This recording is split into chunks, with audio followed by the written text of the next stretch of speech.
Plucks and arps are essential in synthwave sound design. In this video, I'll show you how to make this Plucky Arp patch.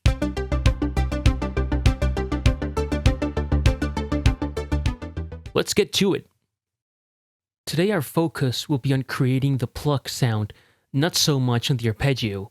I've activated the arpeggiator in our init patch with the octave set to 1, the mode to alt 1, and the rate to 116. This is the 4-bar, 4-chord loop we'll use as example. It also includes a simple bass and kick accompaniment.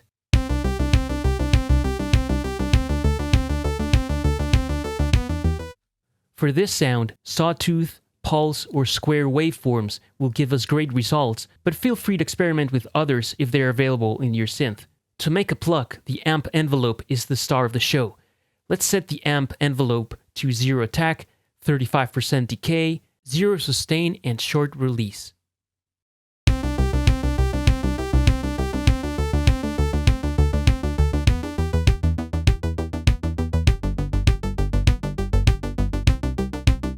This is our basic pluck sound. Of course, you can reduce the decay to make it a little tighter, more muted, or open it up a little bit more.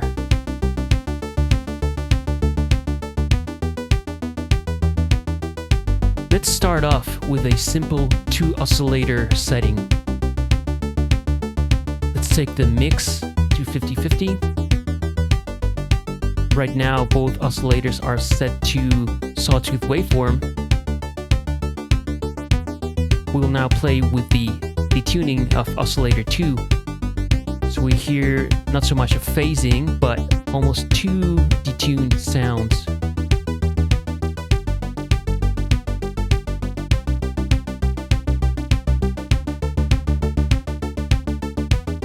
Over here, that's fine. Let's set the voicing mode to poly.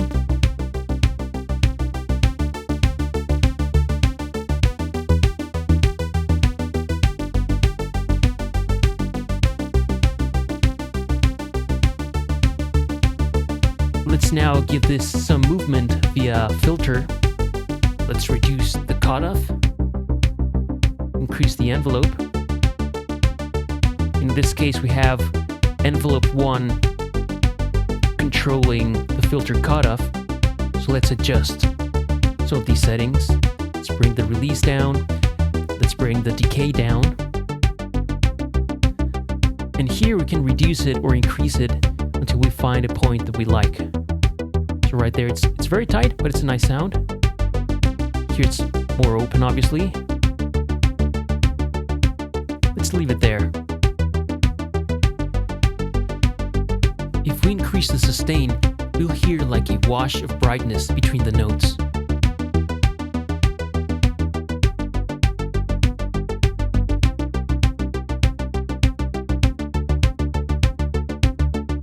Now let's use the LFO to move the cutoff filter.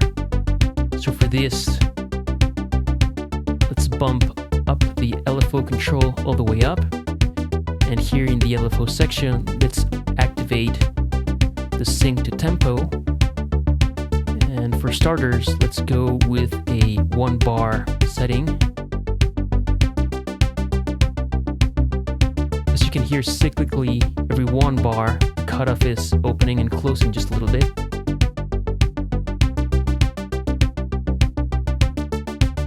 Of course, we can tweak the parameters to make it more obvious or less obvious.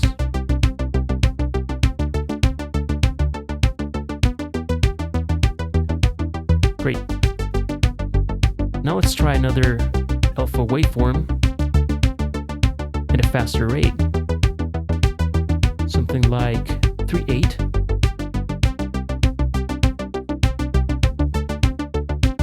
It gives us a cool triplet feel that resets with the start of every chord.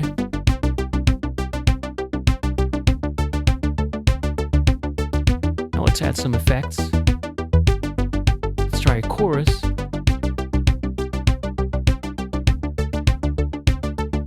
Let's add some delay. Let's increase the mix and feedback. We'll bring the high cut down to 5K. Let's raise the high cut to around 300.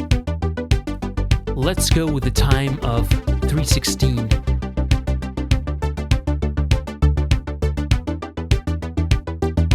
I think this sounds pretty good.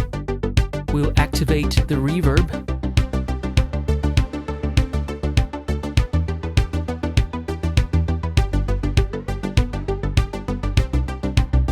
Increase the low cut to 300. Decrease the high cut to 5K.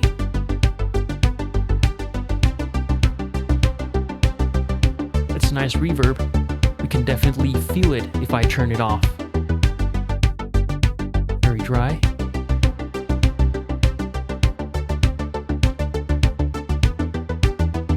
Okay, great. Let's try a couple of additional things to change the texture of our sound.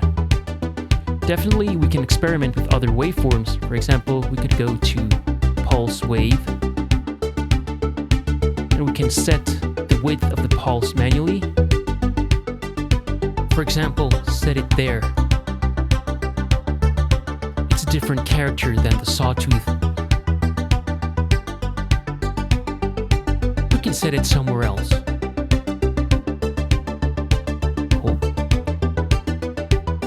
We can use the LFO to change the pulse wave or to modulate the pulse width.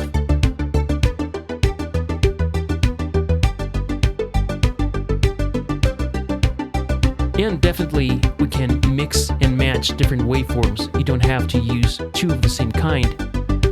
So we can stay with pulse waveform in Oscillator 2, and let's set Oscillator 1 to sawtooth. So it's a different character than if we used two saws or two pulses. Great.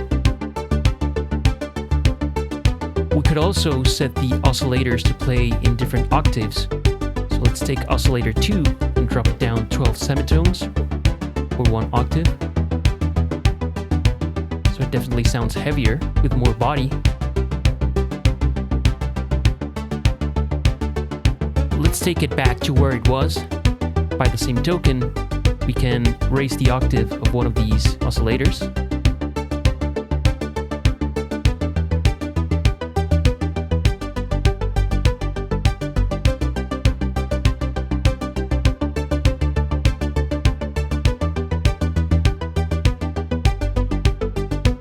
We can also change the voice mode from poly to unison.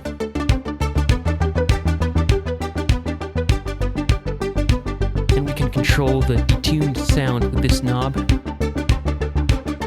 Right there's 2 detuned. Right there's cool. We can increase the spread.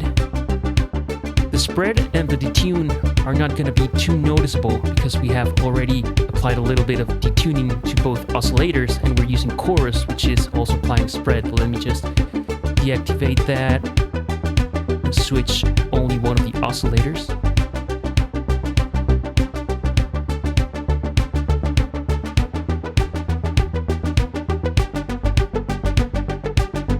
We can go from a mono to a stereo sound.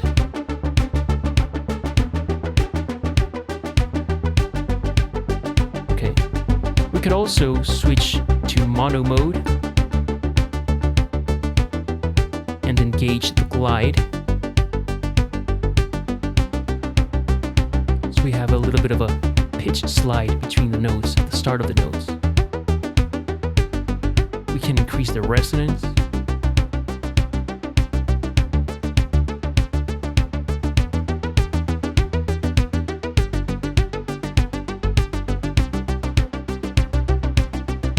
We can definitely hear a spread where the chorus is engaged.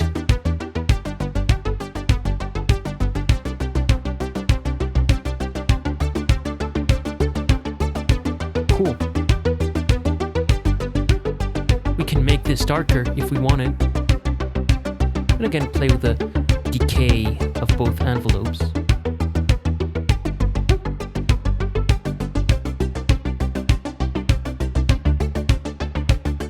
I'll switch off the glide and go back to poly mode.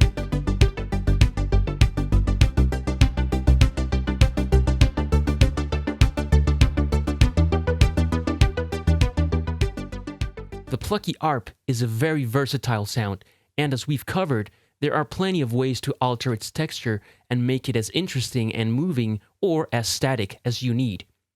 Watch this next video where I'll show you how to create a Plucky chords patch.